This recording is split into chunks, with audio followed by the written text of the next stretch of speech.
Nunca olvidaré el sonido de ese ascensor. Bajaba lento, como si supiera lo que estaba a punto de pasar. 4 personas dentro. Yo en la esquina, él justo frente a mí, y 2 compañeros más hablando de fútbol. Era viernes. Las 7 de la tarde. En teoría, estábamos todos cansados de la semana. En teoría. Pero cuando sus ojos se clavaron en los míos, en ese espacio reducido, en ese silencio incómodo entre pisos, supe que algo había cambiado. No fue una mirada cualquiera. No fue amable. No fue neutral. Fue la clase de mirada que una mujer casada no debería devolver. Y yo la devolví. Nos bajamos en el garaje, uno tras otro. Yo fingí revisar el móvil. Él fingió buscar las llaves. Pero al pasar junto a mí, sus labios apenas se movieron. ¿Te apetece una copa? Mi corazón hizo un ruido que no escuché, pero que sentí en el pecho. No dije nada. Ni sí, ni no. Solo subí al coche, conduje hasta casa, y esa noche, mientras Iván se duchaba, respondí a su mensaje con una palabra que, vista ahora, lo cambió todo. Sí. Iván y yo llevábamos juntos 11 años. 2 hijos. Un adosado en Arroyo de la Encomienda, una hipoteca cómoda, cenas tranquilas, vacaciones en la costa. No había gritos, no había infidelidades, hasta ahora, no había drama. Y eso, precisamente eso, era el problema.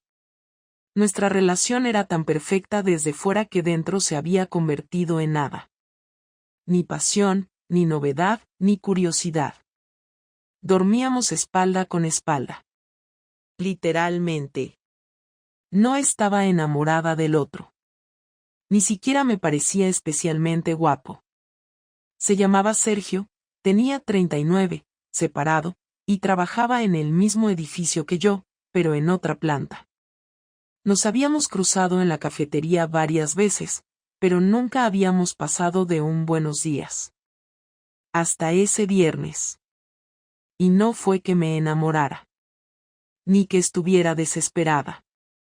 Fue que me sentía viva. Deseada. Válida. Importante. No me mires con esa cara. No lo planeé. Simplemente lo dejé pasar. Y eso es lo peor, no lo planeé, pero lo permití. La primera vez que nos vimos fue en un bar del centro, un sitio pequeño en la calle Platerías. Ni una hora estuvimos. 2 vinos, conversación ligera. Nada físico. Pero cuando salimos y él rozó mi espalda con la palma de su mano mientras me ayudaba a ponerme el abrigo, el escalofrío me recorrió entera. Y no. No me fui a casa. Le seguí. No fue solo sexo. Fue vértigo. Fueron mensajes a media mañana, cafés que se alargaban, risas que no me salían con mi marido. No me justifico, pero tampoco me arrepiento. Me arrepiento de cómo terminó, no de lo que pasó. Me sentía guapa otra vez. Deseada. Escuchada. Y eso, cuando llevas una década siendo mamá y cariño, es peligroso. Los encuentros con Sergio se volvieron semanales. Luego, casi diarios. No siempre eran físicos, pero siempre eran intensos. Mensajes de madrugada. Llamadas cortas desde el baño del trabajo. Excusas absurdas para vernos media hora. Y sí, sabía que iba a terminar mal. Siempre lo supe. Pero no imaginaba que fuera a explotar de esa forma. No fue Iván quien descubrió nada. Fue la mujer de Sergio. Y aquí empieza la parte buena. Todo ocurrió un miércoles por la tarde. Yo acababa de recoger a los niños del conservatorio y estaba aparcando cuando recibí un mensaje de un número desconocido. Eres más patética de lo que me imaginaba. Nos vemos pronto, zorra. No entendí nada al principio. Pensé que era un error. Pero en cuanto abrí WhatsApp, vi que Sergio me había bloqueado. Sin explicación. Sin mensaje. Sin despedida. Solo silencio. Tardé 2 días en saber qué había pasado. Su mujer, con la que supuestamente estaba separado, había descubierto los mensajes. No en su móvil, sino en su ordenador del trabajo. Tenía acceso. Y no solo eso, los había imprimido. Todo. Mensajes. Fotos. Conversaciones enteras. 1 mes y medio de pruebas. Netflix hace un resumen tan detallado. Pero no se quedó ahí. El sábado por la mañana, Iván bajó a por el pan y encontró un sobre blanco metido en el buzón. No tenía remitente. Solo su nombre, escrito en bolígrafo. Dentro, una carpeta de plástico con 20 folios impresos. Yo estaba en la cocina, preparando café. Entró con el sobre en la mano, serio, frío, y lo dejó sobre la encimera. ¿Tú sabes algo de esto? Mi cara lo dijo todo antes de que pudiera abrir la boca. Y hasta ahí te cuento hoy. Porque lo que vino después fue mucho más duro. Pero lo que quiero que entiendas es esto, no soy una víctima. Pero tampoco soy un monstruo. Solo soy una mujer que, durante un rato, necesitó sentirse vista. Que cruzó la línea. Y que ahora tiene que vivir con las consecuencias. No fue un grito, ni una escena dramática. Fue algo peor. El silencio. Iván abrió la carpeta, sacó uno de los folios, lo leyó con lentitud, y sin decir nada lo colocó de nuevo encima de la encimera. Me miró, no con odio, ni con sorpresa, sino con una especie de decepción tranquila, como si ya supiera desde hace tiempo que algo no encajaba, como si hubiese estado esperando una prueba concreta para confirmar lo que su instinto le venía diciendo desde hacía semanas. Me quedé parada frente a él sin saber si abrir la boca o quedarme callada. Intenté medir si era el momento de hablar, de explicarme, o si lo mejor era aguantar el golpe y asumir lo inevitable. Pero cuando vi que no decía nada, que simplemente se apartaba para dejar el camino libre hacia el salón, algo dentro de mí se rompió. ¿Dónde la has encontrado? Pregunté, aunque sabía perfectamente que no tenía sentido fingir desconocimiento. Estaba en el buzón, dijo sin girarse. No venía con sello. Alguien la ha dejado en mano. Entonces entendí que ella había querido que él lo viera. Que no solo me quería fuera de la vida de su marido, sino que quería hundirme por completo. No le bastaba con quitarme a Sergio. Quería que perdiera todo. Y lo estaba consiguiendo. Me senté en la silla de la cocina y sentí como el cuerpo me temblaba, pero no era por miedo, ni siquiera por tristeza. Era por la tensión contenida, por la presión acumulada desde hacía semanas, por saber que había cruzado una línea de la que no se podía volver atrás. Iván se acercó de nuevo a la mesa, volvió a mirar el primer folio, el que tenía capturas de las conversaciones, algunas incluso con horarios donde se notaba que yo estaba escribiendo mientras él estaba en casa. Era imposible justificar nada. ¿Cuánto tiempo lleváis con esto? Me preguntó con voz neutra, sin rabia, como si estuviera entrevistando a alguien. 1 par de meses, contesté. Nada más. No es una relación. ¿No es una relación? ¿Entonces qué es? ¿Un entretenimiento? Su tono seguía controlado, pero cada palabra era un golpe. ¿Y qué se supone que tengo que hacer con esto? ¿Mirarlo como si no pasara nada? ¿Comer contigo esta noche y preguntar si los niños han hecho los deberes? No supe qué decir. No había una respuesta que sonara coherente, porque todo lo que saliera de mi boca iba a sonar a excusa o a mentira. Y lo peor era que tenía razón. Había sido una cobarde. Me había metido en algo sabiendo que no tenía futuro, que iba a destruir lo que tenía, y que no iba a resistir ni el primer golpe cuando se hiciera público. Iván siguió de pie, con la carpeta entre las manos, y luego la volvió a meter en el sobre. Lo cerró sin prisas, como si no tuviera ninguna prisa por reaccionar, como si necesitara hacer algo mecánico para no estallar. ¿Vas a contarme algo más o vas a seguir esperando a que te pregunte yo? No sé por dónde empezar. Empieza por el por qué. No lo tenía claro. O quizás sí, pero no quería sonar patética. Me tragué el orgullo, la vergüenza y la culpa, y hablé. Me sentía invisible, Iván. Empecé a hablar con él en el trabajo. Me escuchaba, me hacía sentir viva. Y un día lo dejé pasar. No lo planeé, no lo busqué, simplemente ocurrió. Me sentía sola en casa. Y no te culpo a ti. No estoy diciendo que tú hayas hecho algo mal. Pero yo necesitaba algo que no estaba encontrando aquí. Y sí, sé que suena a mierda, pero es lo que pasó. Se quedó callado unos segundos, luego rió. No fue una risa alegre. Fue de esas que salen cuando ya no sabes si lo que estás escuchando es una broma pesada o simplemente el final de todo. ¿Viva? ¿Te hacía sentir viva? Repitió sin mirarme. ¿Y yo qué era, Laura? ¿El tipo que pasa la aspiradora mientras tú te haces la guapa en la oficina? ¿El que recoge a los niños del fútbol mientras tú te quedas haciendo horas? ¿El imbécil que se creyó que esto era un matrimonio? No te insultes, por favor. No eres eso. ¿Ah, no? ¿Y entonces qué soy? Porque según tú, te sentías sola, invisible, aburrida. ¿Qué esperabas que hiciera? ¿Que te bailara desnudo después de la cena? ¿Que te escribiera poemas por WhatsApp? ¿O que te llevara a un hotel en la calle Platerías mientras nuestros hijos dormían en casa? No busques sarcasmos. No va a ayudarte a entender nada. Lo que necesito entender es si esto ha terminado.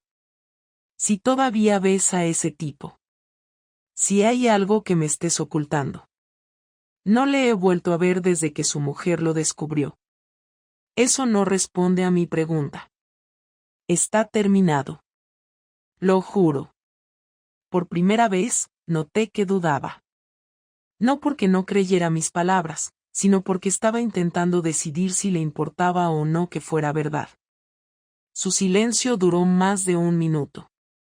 Fue al pasillo, cogió su abrigo del perchero, y se dirigió a la puerta. Pensé que se iba, que simplemente no iba a soportarlo más. Pero se quedó en el umbral, con la mano en la manilla, y se giró. Los niños no se van a enterar de esto. No todavía. No hasta que decidamos qué coño vamos a hacer con este desastre. Esta noche dormiré en el sofá. Mañana hablaré contigo.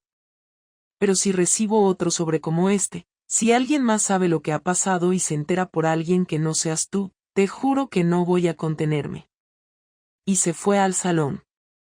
Cerró la puerta. Me quedé sola en la cocina, con el café frío, el sobre encima de la mesa, y la sensación de haber perdido algo que quizás ya no se podía recuperar. No lloré. No en ese momento. Me quedé sentada, mirando al suelo, pensando en lo que iba a pasar ahora. Sabía que esto no se iba a resolver con disculpas. Sabía que Iván no era un hombre que perdonara rápido, ni mucho menos algo así. Pero tampoco era alguien que hiciera escenas ni venganzas absurdas. Él lo pensaría todo. Lo planearía. Y eso era lo que más miedo me daba. No su rabia, sino su inteligencia. Lo siguiente que pasó no me lo esperaba. Y si crees que él se quedó ahí, simplemente durmiendo en el sofá hasta que habláramos, te equivocas. La mañana siguiente empezó de forma completamente normal, como si la conversación del día anterior no hubiera sucedido. Iván se despertó antes que yo, preparó el desayuno de los niños, les ayudó a vestirse y los llevó al colegio como si fuera un sábado cualquiera. Cuando volví a la cocina, la mesa estaba limpia, la cafetera apagada, y el salón vacío. No dejó ninguna nota, ni un mensaje, ni una pista. Pasé las primeras 2 horas de la mañana pensando que tal vez había salido a caminar o simplemente había ido a trabajar a la oficina, aunque era sábado, lo que me pareció extraño. Estaba tan nerviosa que no podía quedarme sentada, así que limpié el baño, ordené el armario de los niños, lavé ropa y hasta cociné como si tuviera una visita importante. Pero en realidad estaba solo buscando algo que me ayudara a no pensar en que él ya estaba haciendo su propio movimiento. A las 12:30 volvió. Traía una carpeta de cartón y una bolsa del supermercado. No me miró al entrar, se quitó los zapatos como siempre, dejó las llaves en el mueble del pasillo y entró directamente al despacho. Escuché cómo cerraba la puerta con seguro, algo que nunca hacía. Pasaron 20 minutos sin que saliera. Luego otros 30. El silencio me estaba matando, pero me obligué a esperar.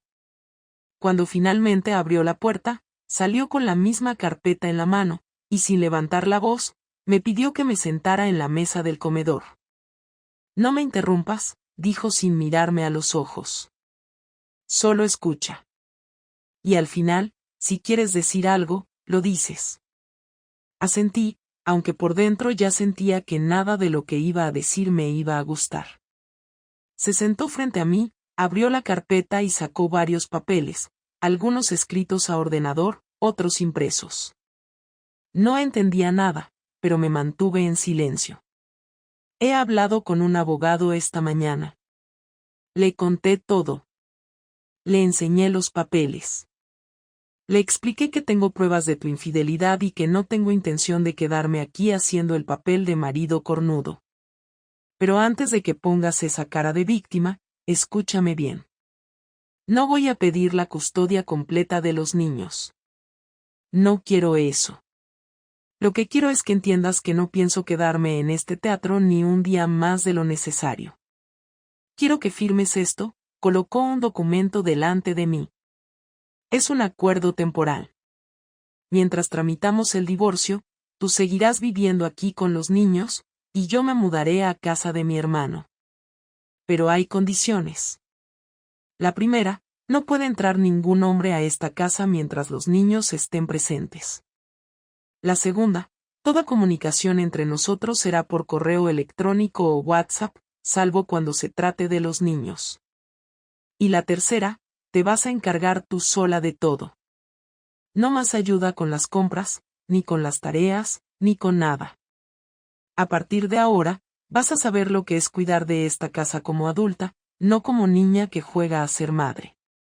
Tardé unos segundos en procesar todo. El acuerdo era claro. No me insultaba, no me gritaba, no me amenazaba. Era mucho peor. Me estaba desplazando con una precisión quirúrgica, como si cada movimiento ya estuviera calculado desde el momento en que encontró el sobre en el buzón. Intenté hablar, decirle que podíamos ir a terapia, que no quería que los niños vivieran este proceso de forma traumática, que podíamos pensarlo mejor, pero me interrumpió levantando la mano. ¿Ahora sí quieres hablar? ¿Ahora sí te preocupa la estabilidad de los niños? ¿Dónde estaba esa preocupación cuando estabas en hoteles con otro? Se inclinó ligeramente hacia mí, bajando la voz aún más. No soy idiota, Laura. No necesito escuchar excusas. Esto no es venganza. Es respeto. Hacia mí. Hacia mis hijos. Y hacia ti, aunque no lo merezcas. Firmé. No porque estuviera de acuerdo con todo, sino porque no tenía margen. Sabía que si me negaba, él iba a iniciar un proceso legal y no estaba preparada para enfrentar eso. Y aunque me dolía aceptarlo, tenía razón. Me había cargado una familia, había puesto en riesgo una vida estable, y ahora me tocaba asumirlo. Iván se fue esa misma tarde. No hizo maletas. Solo llenó una mochila con lo justo, cogió su ordenador portátil, y salió sin mirar atrás. Me dejó el resto del fin de semana con los niños. No les dijo nada especial, solo que iba a ayudar a su hermano unos días. Los niños, inocentes, no sospecharon nada. Pero yo sí. Yo sabía que esto no era una pausa. Era el principio del final. Los días siguientes fueron extraños. Por la mañana, me levantaba sola, preparaba desayunos, llevaba a los niños al colegio y luego me sentaba a trabajar desde casa. Por las tardes, cocinaba, ayudaba con los deberes, lavaba ropa, y al final del día, me sentaba en el sofá en silencio, mirando el móvil, esperando un mensaje que nunca llegaba. Sergio no volvió a escribir. Su mujer había cumplido su amenaza, destruyó lo que yo tenía, y probablemente también lo que quedaba de su matrimonio. No me atreví a buscarle. No porque no quisiera, sino porque sabía que hacerlo sería hundirme más. Él no iba a arriesgar nada más por mí. Ya estaba fuera del juego. Una noche, revisando mis correos, encontré uno de Iván. Frío, estructurado, con 3 puntos importantes: horario de visitas, gastos compartidos, y sugerencia de calendario para repartir vacaciones escolares. Era como leer un correo entre 2 desconocidos que compartían una empresa. Contesté de forma correcta, sin emotividad, sin drama. Intenté no ponerme a llorar. Quería parecer fuerte, aunque por dentro estaba completamente rota. No le conté a nadie. Ni a mis amigas, ni a mis padres. Solo una compañera de trabajo intuyó algo y me preguntó si todo estaba bien. Le dije que sí. No quería que nadie supiera que lo había perdido todo por un tipo con el que ni siquiera mantenía ya contacto. Me daba vergüenza. Me sentía estúpida. Y lo peor era que no podía culpar a nadie más que a mí misma. Una tarde, cuando fui a recoger a los niños, la profesora de mi hijo menor me pidió hablar en privado. Me dijo que lo había notado más callado, más distraído en clase. No parecía triste, pero tampoco estaba igual que antes. Ese comentario me destrozó más que cualquier cosa que Iván me hubiera dicho. Me fui al coche con un nudo en la garganta, me senté al volante y lloré durante 20 minutos sin poder parar. No por él, no por Sergio, sino por mí, por haber permitido que mi hijo notara el daño de algo que no merecía cargar. Esa noche le escribí a Iván. No un correo frío, no una queja, no una súplica. Le escribí para decirle que lo sentía. No para que volviera, no para que me perdonara. Solo para que supiera que había entendido todo. No contestó. Pasaron días, luego una semana. Silencio. No necesitaba decir nada. Ya lo había dicho todo con sus actos. Lo que vino después fue incluso más duro. Porque todavía no había llegado el golpe final. Él no había terminado. Solo estaba empezando a demostrarme lo que realmente había significado para él todo lo que habíamos construido. Y cómo pensaba desmontarlo, pieza por pieza, con la misma calma con la que firmó aquel primer acuerdo. ¿Quieres la siguiente parte? Porque lo que hizo después, no me lo esperé ni en mis peores escenarios. La verdadera venganza empezó sin avisar, sin llamadas previas ni discusiones, y eso fue lo que más me descolocó, porque yo esperaba un estallido, un reproche final, incluso una humillación directa, pero Iván eligió algo mucho más frío y eficaz. Todo comenzó un lunes por la mañana, cuando llegué al trabajo y noté que varias personas me miraban de una forma distinta, no con curiosidad abierta, sino con esa mezcla incómoda de pena y juicio que se instala cuando alguien ya sabe algo que tú todavía no has oído en voz alta. Pensé que era paranoia, que estaba sensible, pero al entrar en mi correo corporativo encontré un mensaje del Departamento de Recursos Humanos pidiéndome que pasara por su despacho antes del mediodía. No daban explicaciones. Nunca lo hacen cuando algo va mal. Entré al despacho a las 11:20, con el corazón acelerado y una sensación muy clara de que aquello no tenía que ver con mi rendimiento laboral. La responsable de recursos humanos estaba sentada con un gesto serio, y junto a ella había otra persona del departamento legal de la empresa, alguien a quien solo había visto en casos de conflictos internos. Me pidieron que me sentara y cerraron la puerta. Empezaron hablando de forma educada, casi amable, y luego me mostraron una carpeta muy parecida a la que Iván había recibido días antes. Dentro estaban impresos correos electrónicos, registros de accesos, horarios, y fragmentos de conversaciones que yo había tenido desde el ordenador de la empresa con Sergio, utilizando recursos corporativos en horario laboral. No eran todos, pero eran suficientes para demostrar que había incumplido el código interno de conducta y que había usado medios de la empresa para una relación personal impropia. No me acusaron de nada penal, no levantaron la voz, no me humillaron, pero dejaron claro que se abría un expediente disciplinario y que, mientras se resolvía, quedaba suspendida de empleo y sueldo. No supe qué decir. No porque no quisiera defenderme, sino porque entendí de inmediato de dónde venía todo aquello. Iván no había hablado conmigo, no me había advertido, no me había amenazado. Simplemente había entregado pruebas donde sabía que dolería más. Mi trabajo no era solo un salario, era mi espacio, mi independencia, lo único que sentía como verdaderamente mío en ese momento.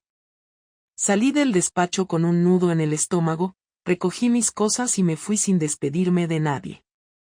Nadie me paró. Nadie preguntó. Todo estaba ya decidido. Ese mismo día, por la tarde, recibí otro correo, esta vez personal, de la asesoría legal que compartíamos como matrimonio. Iván había solicitado una revisión de todas nuestras cuentas conjuntas y había pedido congelar cualquier movimiento que no estuviera justificado como gasto familiar. No me dejaba sin dinero, pero me dejaba sin margen. Cada pago quedaba registrado, cada gasto revisado. No podía improvisar, no podía escapar, no podía hacer como si nada.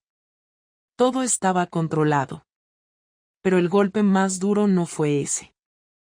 Fue el viernes, cuando fui a recoger a los niños al colegio y la madre de una compañera se me acercó con una sonrisa incómoda y me dijo que sentía mucho lo que estaba pasando, que esperaba que los niños lo llevaran bien, que esas cosas eran muy duras para una familia. Le pregunté de qué hablaba, fingiendo sorpresa, y me dijo que Iván había hablado con varios padres del grupo, explicando que nos estábamos separando por una infidelidad mía, que lo hacía para evitar rumores y malentendidos. No exageró, no añadió detalles escabrosos, no me insultó. Dijo la verdad, con calma, sin adornos. Y eso fue devastador. Porque cuando alguien cuenta la verdad sin rabia, no hay forma de rebatirla. Esa noche le llamé. No un mensaje, no un correo. Una llamada. No contestó al primer intento. Ni al segundo. A la tercera, descolgó. ¿Qué más quieres? Dijo con voz cansada, no enfadada. ¿Era necesario todo esto? Pregunté intentando mantener la voz firme. El trabajo, las cuentas, contarlo así. No he hecho nada ilegal, respondió. Ni nada que no sea consecuencia directa de lo que hiciste tú. Me estás dejando sin nada. No. Te estoy dejando con lo que te corresponde. Lo que no te corresponde es que yo cargue con tus decisiones. Intenté decirle que estaba siendo cruel, que se estaba cebando conmigo, que esto también afectaba a los niños, pero me cortó. No vuelvas a usar a los niños como escudo. Ellos no saben nada más de lo que deben saber. Los adultos sí. Y los adultos tienen derecho a saber con quién están tratando. Colgó. Me quedé sentada en el sofá, con el móvil en la mano, sintiendo una mezcla de rabia y humillación que no había experimentado nunca. No podía negar que su venganza estaba siendo efectiva. No era impulsiva, no era teatral. Era precisa. Me estaba desmontando la vida sin levantar la voz, sin necesidad de gritarme nada. Cada acción tenía un propósito claro, que entendiera que había consecuencias, y que no iba a salir indemne. Los días siguientes fueron un ejercicio constante de resistencia. Suspendida del trabajo, con los niños, con el ambiente en el colegio enrarecido, con mensajes de familiares preguntando qué estaba pasando. Algunos sabían, otros solo intuían. Yo contestaba lo justo. No podía victimizarme porque no lo era. Tampoco podía justificarme. Todo lo que decía sonaba hueco incluso para mí. Una tarde, Iván vino a casa a recoger unos papeles. No entró. Se quedó en la puerta. Me entregó un sobre con documentación del banco y una copia de la solicitud formal de divorcio que había presentado esa misma mañana. No me miró mientras me lo daba. Esto no es un castigo, dijo antes de irse. Es el final. Y cuanto antes lo aceptes, menos daño nos haremos todos. Quise decirle que todavía le quería, que nada de esto había sido planeado para destruirnos, que había cometido un error enorme, pero me di cuenta de que esas palabras llegaban tarde. Él ya había pasado por todas las fases que yo estaba empezando a atravesar ahora. Yo estaba en shock. Él ya estaba en ejecución. Cerré la puerta y me apoyé en ella, dejando que el peso de todo cayera de golpe. La venganza no había sido un arrebato. Había sido una decisión. Y en ese momento entendí que Iván no quería verme sufrir por sadismo, sino porque necesitaba que yo sintiera, aunque fuera una parte mínima, lo que él había sentido al abrir aquel sobre en la cocina. Y lo estaba consiguiendo. Todavía quedaba una última conversación entre nosotros. Una que no iba a ser sobre abogados ni acuerdos, sino sobre lo que quedaba de nosotros como personas. Y esa conversación, aunque no lo sabía entonces, iba a ser la más dura de todas. La última conversación no fue planeada, no hubo una cita ni una hora acordada, simplemente sucedió una tarde de miércoles en la que Iván vino a recoger a los niños para llevarlos al cine.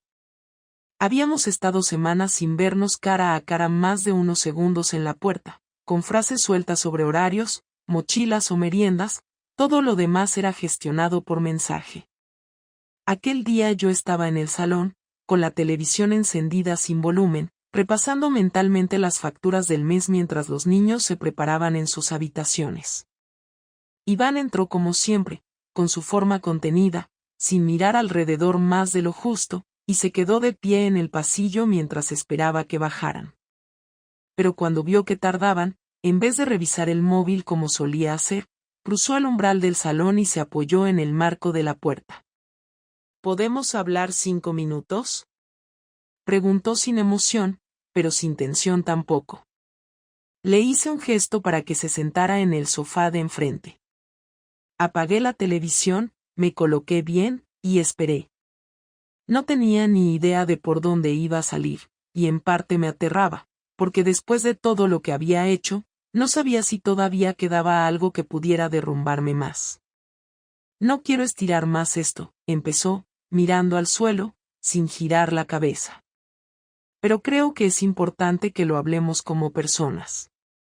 Ya hemos hablado como padres, como socios, incluso como enemigos, pero todavía no lo hemos hecho como las dos personas que compartieron 10 años de su vida. Yo no dije nada, solo asentí, aunque en realidad no sabía cómo se suponía que iba a responder a eso sin caer en la trampa de justificarme. No quería sonar como alguien que aún buscaba limpiar su imagen. Pero necesitaba entender qué pasaba por su cabeza. Tú te equivocaste, eso está claro. No hace falta volver a repetirlo, continuó con ese tono seco pero estable. Pero lo que más me costó entender no fue que lo hicieras, sino que no dijeras nada. Que siguieras viniendo a la cama como si todo estuviera igual. Que me miraras durante la cena, o mientras veíamos una película con los niños, y no se te notara nada. Y eso me hace pensar que o eres mucho mejor actriz de lo que yo imaginaba, o lo nuestro ya estaba muerto antes de que tú lo enterraras. No era actuar, dije sin pensar demasiado. No sabía cómo salir de eso sin destruirlo todo. Me sentía atrapada entre seguir fingiendo y reconocer que lo estaba haciendo mal. Me daba miedo que tú reaccionaras justo así, como lo has hecho. Con ese nivel de frialdad, de cálculo. Y no me refiero a que no tengas derecho, porque lo tienes. Pero me asusta que no te haya dolido más. Él rió, una risa seca, nada amable. ¿Te parece poco lo que he hecho? Todo esto lo hice precisamente porque me dolió. Pero doler no significa perder la cabeza. No soy alguien que tira platos contra la pared ni que llora por los rincones. No lo hice contigo antes, no lo voy a hacer ahora. Pero no confundas serenidad con indiferencia. Lo que hiciste me rompió, Laura. Y por eso me aseguré de que tú también sintieras parte de esa fractura. Lo miré fijamente, intentando encontrar algo detrás de sus palabras que no fuera rabia o decepción, algo que indicara que todavía quedaba una parte suya que no me odiaba. ¿Tú crees que hay alguna posibilidad de que esto se arregle? Pregunté, sin esperanza, pero con necesidad. Él no contestó enseguida. Se quedó mirando la alfombra durante varios segundos y luego respiró hondo. No lo sé. Ahora mismo, no. Lo he pensado muchas veces, y me he obligado a recordar los buenos momentos, a buscar razones para justificarte. Y sí, las encuentro.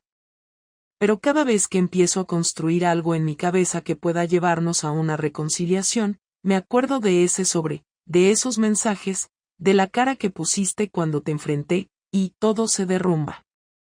No sé si es algo que se puede perdonar, y mucho menos olvidar. Y tampoco estoy seguro de querer vivir con eso encima todo el tiempo. Yo tampoco sé cómo vivir con esto, dije, sintiendo la voz temblarme por primera vez en semanas. Me despierto cada día sintiéndome vacía, culpable, avergonzada. Y ni siquiera porque tú me hayas castigado, sino porque lo hice sabiendo que me podía costar todo. No me lancé al vacío sin entender lo que estaba en juego. Lo sabía. Y aún así lo hice. Así que no necesito que tú me señales con el dedo. Ya lo hago yo cada vez que me miro al espejo. Entonces, ¿por qué lo hiciste? Porque me sentía desconectada de mí misma. Porque me veía en el papel de madre, de trabajadora, de esposa, pero no en el mío propio. Y no digo que sea culpa tuya. No lo es. Solo que yo no supe pedir ayuda, no supe decírtelo, y en vez de hablarlo, hice lo que era más cobarde, buscar fuera algo que podía haber intentado rescatar contigo. Iván no respondió de inmediato. Se frotó las manos, como si tuviera frío, aunque la casa estaba a buena temperatura, y finalmente se levantó, caminó hasta la puerta del salón y se quedó allí de pie, sin girarse. No quiero que los niños crezcan pensando que su madre es una villana. Nunca les voy a hablar mal de ti. Nunca les voy a contar los detalles. Pero tampoco voy a dejar que esta imagen de familia siga existiendo solo para que no se sienta el ruido. Vamos a divorciarnos. No ahora. No con urgencia. Pero va a pasar. Y lo vamos a hacer bien, sin gritos, sin peleas, sin joderles la infancia. Quiero que sepan que sus padres fueron adultos cuando les tocó serlo. Nada más. Asentí otra vez, con la garganta cerrada. Quise decirle que agradecía su forma de manejarlo todo, pero la palabra gracias me pareció insuficiente y fuera de lugar. Él se fue sin cerrar fuerte la puerta, sin dramatismos, sin más palabras. Solo el sonido de sus pasos bajando por las escaleras hasta que se oyó la puerta del portal. Me quedé sola otra vez. Esta vez con una certeza nueva, ya no quedaba nada que recuperar. Él me había querido lo suficiente como para no destruirme públicamente, pero también se quería lo suficiente como para no dejarse arrastrar por una falsa segunda oportunidad. Había tomado su decisión. Y aunque yo ya no tenía ningún control sobre eso, al menos me había permitido decir lo que no había dicho antes. Era tarde, sí. pero era verdad. Y eso, al menos, era mío. Lo que vino después ya no fue una guerra. Fue una adaptación. Y lo que yo hice, finalmente, fue dejar de luchar por algo que ya no me pertenecía. En la última parte te voy a contar cómo terminó todo, y qué fue de mí después de ese punto sin retorno. Porque aunque el daño ya estaba hecho, lo que hice después sí fue distinto. Esta vez, por fin, empecé a enfrentarme a mí misma. El divorcio se firmó 4 meses después de aquella conversación. No hubo juicios, no hubo abogados enfrentados ni audiencias prolongadas. Iván presentó todos los papeles con todo en orden, sin intentar perjudicarme más de lo necesario, sin disputas absurdas por los bienes ni por los horarios de custodia, todo estaba dividido de forma práctica, limpia, como él hacía todo en su vida. Me quedé con la casa porque él consideró que los niños debían seguir en su entorno habitual, y porque sabía que si a mí me tocaba mudarme, eso iba a arrastrar también su estabilidad, algo que él, incluso en medio de todo, seguía priorizando. Acordamos que él vendría a por ellos los martes y jueves después del colegio y los tendría viernes por la tarde y todo el fin de semana en fines alternos. Las vacaciones se repartieron equitativamente y el acuerdo económico fue justo. Yo conservaba mi trabajo, había superado el expediente con una suspensión de 1 mes y una advertencia formal, pero logré mantener el puesto, en parte porque el asunto no se hizo más grande gracias a que Iván no filtró todo lo que podía haber filtrado. Cuando fui al juzgado a firmar, fui sola. Él también. Nos saludamos con la cabeza y firmamos frente al funcionario sin hablar más de lo necesario. No hubo abrazos, ni insultos, ni escenas. Solo una formalidad cerrando lo que había sido nuestra vida entera durante más de una década. Cuando salimos, me paré un momento fuera del edificio, con los papeles ya sellados en la mano. Él se me quedó mirando y parecía querer decir algo, pero al final se limitó a darme un gesto leve de cabeza y se marchó sin darme espacio para añadir nada. Después del divorcio, me costó meses adaptarme.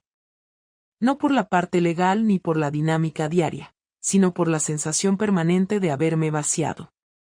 Todo lo que había conocido como estructura emocional se había derrumbado. Me convertí en otra persona sin darme cuenta. Más callada, menos reactiva, menos impulsiva. Me centré por completo en los niños, y en sobrevivir semana a semana sin planear demasiado, sin pensar en nada que no fuera inmediato. Me levantaba, les preparaba el desayuno, los llevaba al colegio, me iba a trabajar, volvía, cocinaba, les ayudaba con los deberes, y luego me sentaba sola en el sofá sin ganas de ver televisión ni de hablar con nadie. Algunas personas me escribían para saber cómo estaba, pero la mayoría de ellas no insistía cuando veían que no daba demasiada información. Mis padres preguntaban por los niños, no por mí, y eso también lo entendí. Lo que había hecho no les generaba orgullo, así que preferían fingir que nada había ocurrido. Volver a verme como mujer fue el paso más difícil. Durante casi 1 año no salí con nadie, no acepté invitaciones, no me descargué ninguna aplicación, no respondí a ningún mensaje con doble intención.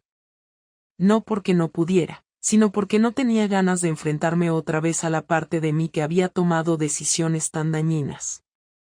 Me daba vergüenza, no delante de los demás, sino conmigo misma. Me costó mucho mirarme al espejo y no pensar en la versión de mí que había arriesgado todo por algo tan superficial. Me di cuenta de que no había sido una mujer enamorada ni una rebelde buscando romper con una rutina, había sido alguien débil buscando validación en el lugar equivocado, y eso me avergonzaba más que cualquier castigo externo. Un día, sin planearlo, me encontré con Sergio en un supermercado. Iba con su hija, una niña pequeña de unos 7 u 8 años. Nos vimos de frente en el pasillo de los productos de limpieza y ninguno supo qué hacer al principio. Me saludó con un gesto de cabeza y se acercó mientras la niña se quedaba unos pasos atrás. Me preguntó cómo estaba, con tono bajo, incómodo. Le dije que bien, que todo en orden. Él dijo lo mismo. Me dijo que estaba separado oficialmente, que había dejado su trabajo en la oficina y que ahora estaba en otro sector, algo relacionado con logística. No mencionó ni una sola palabra de lo que había pasado entre nosotros. No pidió perdón, no intentó explicar nada, no hizo ningún comentario que me diera pie a abrir esa puerta otra vez. Y yo tampoco lo hice. Fue un encuentro corto, seco, sin intención de retomar nada. Nos despedimos con una frase neutral y seguimos caminando en direcciones opuestas. No volví a verle desde entonces. Iván rehizo su vida con la misma discreción con la que la había desmontado. A los 14 meses de firmar el divorcio, los niños empezaron a mencionar el nombre de una mujer con la que su padre pasaba tiempo. Al principio solo decían que era una amiga, luego empezaron a decir que la veían más seguido, hasta que finalmente me lo dijeron como si fuera lo más natural del mundo. Papá tiene novia. Me lo tomé con la frialdad que se espera en estos casos.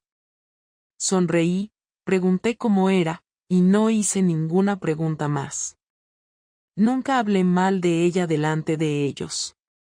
Nunca pregunté a Iván si ya vivían juntos o si tenían planes. Me limité a mantener mi posición, a no cruzar líneas, a respetar que él, a diferencia de mí, sí había hecho todo en orden. No me dolió que estuviera con otra mujer, me dolió que esa mujer lo conociera en su versión más herida y más fuerte, en la que yo ya no estaba incluida. Después de todo, la única reconciliación que quedó pendiente fue conmigo misma. Y esa sí que me costó. Hubo días en los que me odié, en los que me habría gustado poder retroceder el tiempo, pero eso no existe. Aprendí a convivir con la culpa sin dejar que me definiera. No intenté buscar excusas ni repartir responsabilidades. No idealicé lo que fue mi matrimonio ni demonicé lo que vino después. Lo miré de frente, tal como fue. Una historia que empezó bien, que tuvo su parte real de amor, que se rompió por una decisión concreta, y que terminó de forma irreversible. Hoy mis hijos viven entre dos casas. Se adaptaron mejor de lo que esperaba.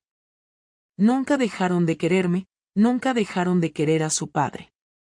Y eso es mérito de ambos. No permitimos que el divorcio se convirtiera en una guerra, y esa fue la única victoria dentro de todo lo demás. Nunca volví con Iván. Nunca volvimos a hablar como pareja. No somos amigos, pero somos padres que se entienden. Cuando nos cruzamos en cumpleaños o reuniones escolares, hablamos de lo justo, con educación, sin gestos innecesarios. Ya no hay odio. Ya no hay nada. Yo sigo sola.